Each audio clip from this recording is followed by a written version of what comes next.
భగవద్బంధువులందరికీ నమస్కారం. హిందూ పేడ్ ఛానల్కి స్వాగతం. స్కంద పురాణాంతర్గత వైశాఖ మాస మహాత్మ్యము. వైశాఖ మాస మహాత్మ్యములోని 18వ అధ్యాయము. విష్ణువు యముణ్ణి ఊరడించుట. నారదుడు అంబరీషునితో పలుకుచున్నాడు. శృతదేవ మహాముని శృతకీర్తితో ఇలా అనెను. యముని మాటలను విని బ్రహ్మ, ఓయి, నీవు ఎందులకు విచారిస్తున్నావు? నీవు చూసిన దానిలో ఆశ్చర్యమేమున్నది? సజ్జనులకు బాధను కలిగించినచో దానివలని ఫలము జీవితాంతముండును. శ్రీహరి నామమును అర్చించినంతనే విష్ణులోకమును చేరుతారు. రాజాజ్ఞచే వైశాఖ వ్రతమును చేసి శ్రీహరి లోకమును చేరుటలో ఆశ్చర్యమేమున్నది? గోవింద నామము ఒక్కసారి పలికినను 100 అశ్వమేధ యాగముల అనంతరము అవభృత స్నానము చేస్తే వచ్చేంత పుణ్యము కలుగుతుంది. ఎన్ని యజ్ఞములు చేసిన వారైనను పుణ్యఫలములను అనుభవించి మరలా జన్మించక తప్పదు. కాని శ్రీహరికి నమస్కరించినచో పునర్జన్మయే ఉండదు. శ్రీహరి నామమును అర్చించిన వారు కురుక్షేత్రమునకు పోనక్కర్లేదు. సరస్వతీ మున్నగు తీర్థములయందు మునగనక్కర్లేదు. చెయ్యరాని పనులను చేసిన వారైనను ఎంత పాపము చేసినను మరణకాలమున విష్ణువును స్మరించినచో శ్రీహరి పదమును చేరుతారు. తినరాని దానిని తిన్నవారు కూడా శ్రీహరిని స్మరించినచో పాపములను పోగొట్టుకొని విష్ణు సాయుజ్యమును పొందుతారు. ఇట్టి శ్రీ మహావిష్ణువునకు ఇష్టమైనది వైశాఖమాసము. వైశాఖ ధర్మములను విన్నచో సర్వ పాపములు హరించును. విష్ణుప్రియమగు వైశాఖ వ్రతమును ఆచరించిన వారు శ్రీహరి పదమును చేరుటలో ఆశ్చర్యమేమున్నది? మనలందరినీ సృష్టించిన సర్వజగన్నాథుడు శ్రీ మహావిష్ణువు. అట్టి వానిని సేవించిన వారు విష్ణులోకమును చేరుటలో ఆశ్చర్యమేమున్నది? కీర్తిమంతుడు శ్రీహరి భక్తుడు. శ్రీహరికి ఇష్టమైన వైశాఖ వ్రతమును చేసిన వారియందు శ్రీహరి ప్రీతుడై వారికి సాయపడుట సహజమే కదా. యమధర్మరాజా, శ్రీహరి భక్తుడగు ఆ రాజును శిక్షింపగల శక్తి నాకు లేదు. శ్రీహరి భక్తులకు ఎప్పుడూ అశుభముండదు కదా. జన్మ, మృత్యు, జరావ్యాధి భయములు కూడా ఉండవు. యజమాని చెప్పిన పనిని అధికారి శక్తి కొలది ఆచరింప యత్నించినచో అతడు పనిని పూర్తి చెయ్యకపోయినను నరకమునకు పోడు. తన శక్తికి మించినచో ఆ విషయమును యజమానికి నివేదించిన అధికారి కాని సేవకుడు కాని పాపమును పొందడు. అతనికి ఎట్టి దోషము లేదు. యజమాని చెప్పిన పని శక్తికి మించినప్పుడు అది అతని దోషము కాదు అని బ్రహ్మ యముణ్ణి బహువిధములుగా ఊరడించెను. అప్పుడు యముడు బ్రహ్మ మాటలను విని, స్వామి, నీ ఆజ్ఞను పాటించి నేను కృతార్థుడనైతిని, అన్నింటినీ పొందితిని. ఇది చాలు. నేను మరలా నా పూర్వపు ఉద్యోగములోనికి వెళ్ళజాలను. కీర్తిమంతుడు ఇలా పరాక్రమముతో వైశాఖ వ్రతములతో భూమిని పాలించుచుండగా నేను నా అధికారమును వహింపను. ఆ రాజు వైశాఖ వ్రతమును మానునట్లు చేయగలిగినచో నేను తండ్రికి గయాశ్రాద్ధము చేసిన పుత్రుని వలె సంతృప్తి పడుతాను. కృపాపరా, నా ఈ కోరిక తీరునట్టి ఉపాయమును చెప్పుము. అప్పుడు నేను మరలా నా కర్తవ్యమును నిర్వహింపబోదును అని ప్రార్థించెను. అప్పుడు బ్రహ్మ, యమధర్మరాజా, విష్ణుభక్తుడగు అతనితో నీవు విరోధపడుట మంచిది కాదు. నీకు కీర్తిమంతునిపై కోపమున్నచో మనము శ్రీహరి వద్దకు పోవుదుము. జరిగినదంతయు శ్రీమన్నారాయణునికి చెప్పి ఆయన చెప్పినట్లు చేయుదుము. సర్వలోకములకు కర్తయగు ఆ శ్రీమన్నారాయణుడే ధర్మపరిపాలకుడు, మనలను శిక్షించు దండధరుడు, మనలను ఆజ్ఞాపించు నియామకుడు. శ్రీహరి మాటలకు మనము బదులు చెప్పదగినది ఉండదు. కీర్తిమంతుడు కూడా శ్రీహరి భక్తుడగుటచే అతనికి బదులు చెప్పజాలము. మనము శ్రీహరి వద్దకే వెళ్దాము అని యమధర్మరాజును వెంట తీసుకుని క్షీరసముద్రము వద్దకు వెళ్ళెను. జ్ఞానస్వరూపుడు, నిర్గుణుడు, సాంఖ్యయోగములతో కూడినవాడు, పురుషోత్తముడు అగు శ్రీహరిని స్తుతించెను. అప్పుడు శ్రీహరి వారికి ప్రత్యక్షమయ్యెను. బ్రహ్మ, యమధర్మరాజు ఇద్దరు కూడా శ్రీహరికి నమస్కరించారు. శ్రీహరి వారిద్దరినీ చూసి, మీరిద్దరూ ఇచటికి ఎందులకు వచ్చారు? రాక్షసుల వలన బాధ కలిగిందా? యముని ముఖము వాడి ఉన్నదేమిటి? అతడు శిరము వంచుకొని ఏల ఉండెను? బ్రహ్మ, ఈ విషయమును చెప్పుము అని అడిగెను. అప్పుడు బ్రహ్మ, మీ భక్తుడగు కీర్తిమంతుని పరిపాలనలో ప్రజలందరూ వైశాఖవ్రతమును పాటించి విష్ణులోకమును చేరుచున్నారు. అందువల్ల యమలోకము శూన్యమై ఉన్నది. అందుచే ఇతడు దుఃఖపడుచున్నాడు. ఆ దుఃఖమును ఆపుకొనలేక కర్తవ్యపరాయణుడగు యముడు కీర్తిమంతునిపై దండెత్తి వెళ్ళెను. తుదకు యమదండమును కూడా ప్రయోగించెను. కీర్తిమంతుణ్ణి రక్షించుటకై వచ్చిన మీ చక్రముచే పరాభూతుడై ఏమి చెయ్యాలో తెలియక నా వద్దకు వచ్చెను. నేను కూడా ఏమి చేయుదును? స్వామి, నీ భక్తులను శిక్షించుటకు మేము చాలము. అందువలన మేము నీ శరణు గోరి వచ్చితిమి. దయయుంచి నీ భక్తుణ్ణి శిక్షించి ఆత్మీయుడైన యముణ్ణి కాపాడుమని బ్రహ్మ పలికెను. శ్రీ మహావిష్ణువు ఆ మాటలను విని నవ్వి యముణ్ణి, బ్రహ్మను చూసి ఇలా అనెను. నేను లక్ష్మీదేవినైనను నా ప్రాణములను, దేహమును, శ్రీవత్సమును, కౌస్తుభమును, వైజయంతిమాలను, శ్వేతద్వీపమును, వైకుంఠమును, క్షీరసాగరమును, శేషుణ్ణి, గరుత్మంతుణ్ణి దేనినైనను విడిచెదను. కాని నా భక్తుణ్ణి మాత్రము విడువను. సమస్త భోగములను, జీవితములను విడిచి నాయందే ఆధారపడియున్న ఉత్తమ భక్తుణ్ణి ఎలా విడిచెదను? యమధర్మరాజా, నీ దుఃఖము పోవుటకు ఒక ఉపాయమును కల్పించగలను. నేను కీర్తిమంతు మహారాజునకు సంతుష్టుడనై 10,000 సంవత్సరముల ఆయుర్దాయమును ఇచ్చితిని.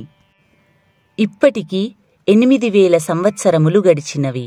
ఆ తరువాత వేణుడు అనే దుర్మార్గుడు రాజు కాగలడు. అతడు నాకిష్టములైన వేదోక్తములగు సదాచారములను నశింపచేయును, పెక్కు దురాచారములను ఆచరణలో ఉంచును. అప్పుడు వైశాఖమాస ధర్మములు కూడా ఆచరించేవారు లేక లోపించును. ఆ వేణుడు తాను చేసిన పాపబలమున నశించును. అటు పిమ్మట నేను పృథు అనే పేరున జన్మించి ధర్మ సంస్థాపన చెయ్యుదును.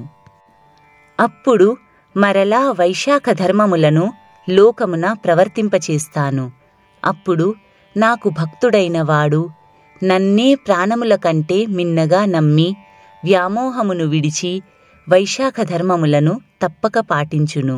కాని అట్టివాడు 1000 మందిలో ఒకడుంటాడు. అనంత సంఖ్యలో జనులలో కొలది మంది మాత్రమే నా ఈ వైశాఖ ధర్మములను ఎరిగి తప్పక పాటిస్తారు. మిగిలినవారు అలా కాక కామవివశులై ఉంటారు.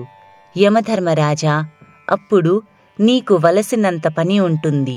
విచారపడకు. వైశాఖ వ్రతమునందు నీకు కూడా భాగమును ఇప్పిస్తాను. వైశాఖ వ్రతమును ఆచరించు వారందరూ నీకు భాగమును ఇచ్చేటట్లు చేస్తాను. యుద్ధములో నిన్ను గెలిచి నీకు ఇయ్యవలసిన భాగమును రాకుండా చేసిన కీర్తిమంతుని నుండి కూడా నీకు భాగము వచ్చునట్లు చేస్తాను. నీకు రావలసిన భాగము కొంత అయినా వచ్చినచో నీకు విచారముండదు కదా. వైశాఖ వ్రతమును ఆచరించేవారు ప్రతిదినము స్నానము చేసి నీకు అర్ఘ్యమును ఇస్తారు. వైశాఖ వ్రతము చివరినాడు జలపూర్ణమైన కలశమును, పెరుగన్నమును నీకు సమర్పిస్తారు. అలా చెయ్యని వైశాఖ కర్మలన్నీయు వ్యర్థములవుతాయి. అనగా వైశాఖ వ్రతమాచరించేవారు ప్రతిదినము స్నాన సమయమున యమునకు అర్ఘ్యమునియ్యవలెను. మరియు వ్రతాంతమున జలపూర్ణమైన కలశమును, పెరుగన్నమును యమునకు నివేదింపవలెను. యముని పేరుతో దానమియ్యవలెను. అలా చెయ్యని వారి పూజాది కర్మలు వ్యర్థములవుతాయని భావము. కావున యమధర్మరాజా, నీకు ఈ విధంగా భాగమునిచ్చు కీర్తిమంతునిపై కోపమును విడువుము. ప్రతిదినము స్నానమున అర్ఘ్యమును, చివరి దినమున జలపూర్ణమైన కలశమును, పెరుగన్నమును భాగముగా గ్రహింపుము. ఇలా చెయ్యని వారి వైశాఖ కర్మలు వ్యర్థమై వారు చేసిన పుణ్యపాపములను అనుసరించి నీ లోకమున ఉంటారు. ధర్మాధర్మములను నిర్ణయించు నిన్ను విడిచి నన్ను మాత్రమే సేవించు నా భక్తులను నా ఆజ్ఞ అనుసారము శిక్షింపుము. కీర్తిమంతుడు కూడా నీకు భాగమునిచ్చునట్లు సునందుణ్ణి అతని వద్దకు పంపిస్తాను. సునందుడు కూడా నా మాటగా కీర్తిమంతునకు చెప్పి నీకు భాగమును ఇప్పిస్తాడు అని పలికి శ్రీహరి యమధర్మరాజు అచ్చట ఉండగానే సునందుణ్ణి కీర్తిమంతుని వద్దకు పంపెను. సునందుడు కీర్తిమంతునకు శ్రీహరి సందేశమును చెప్పి కీర్తిమంతుని అంగీకారమును గొని శ్రీహరి వద్దకు వచ్చి ఈ విషయమును చెప్పెను. శ్రీహరి ఈ విధంగా యమధర్మరాజును ఊరడించి అంతర్ధానము నొందెను. బ్రహ్మ కూడా యమునకు చెప్పవలసిన మాటలను చెప్పి జరిగిన దానికి విస్మయపడుతూ తన వారితో కలిసి తన లోకమునకు వెళ్ళెను. యముడు కూడా కొద్దిపాటి సంతోషముతో తన నగరమునకు తిరిగి వెళ్ళెను. శ్రీ మహావిష్ణువు పంపిన సునందుని మాటను పాటించి కీర్తిమంతుడు అతని ఏలుబడిలోని ప్రజలందరూ వైశాఖ వ్రతమును ఆచరిస్తూ యమధర్మరాజునకు ప్రతిదినము స్నాన సమయమున అర్ఘ్యమును, వ్రతాంతమున జలకలశమును, దధ్యోన్నమును సమర్పించుచుండిరి. ధర్మరాజునకు ఎవరైనా అర్ఘ్యము మున్నగు వానిని ఇయ్యనిచో యమధర్మరాజు వారి వైశాఖ వ్రత ఫలమును గ్రహించును. కావున వైశాఖ వ్రతమును ఆరంభించు ప్రతివారు ప్రతిదినము స్నాన సమయమున యమునకు అర్ఘ్యమునియ్యవలెను. వైశాఖ పూర్ణిమయందు జలకలశమును, దధ్యోన్నమును ముందుగా యమునికిచ్చి తరువాత శ్రీ మహావిష్ణువుకు అర్పించవలెను. అటు తరువాత పితృదేవతలను, గురువును పూజించవలెను. తరువాత శ్రీ మహావిష్ణువును ఉద్దేశించి చల్లని నీరు, పెరుగు కలిపిన అన్నమును, దక్షిణగల తాంబూలమును, ఫలములను ఉంచిన కంచుపాత్రను సద్బ్రాహ్మణునకు ఇయ్యవలెను. లక్ష్మీనారాయణ ప్రతిమను వైశాఖ పురాణమును చెప్పు సద్బ్రాహ్మణునకు లేదా పేదవాడగు బ్రాహ్మణునకు ఇయ్యవలెను. బ్రాహ్మణుణ్ణి తన శక్తికి తగినట్లుగా గౌరవించినచో శ్రీహరి సంతోషించి మరిన్ని వరములను ఇయ్యగలడు. వైశాఖ వ్రతమును ఆచరించు వారిలో భక్తి పూర్ణత ముఖ్యము. వ్రతధర్మములను పాటించునప్పుడు యథాశక్తిగా ఆచరించుట మరింత ముఖ్యము.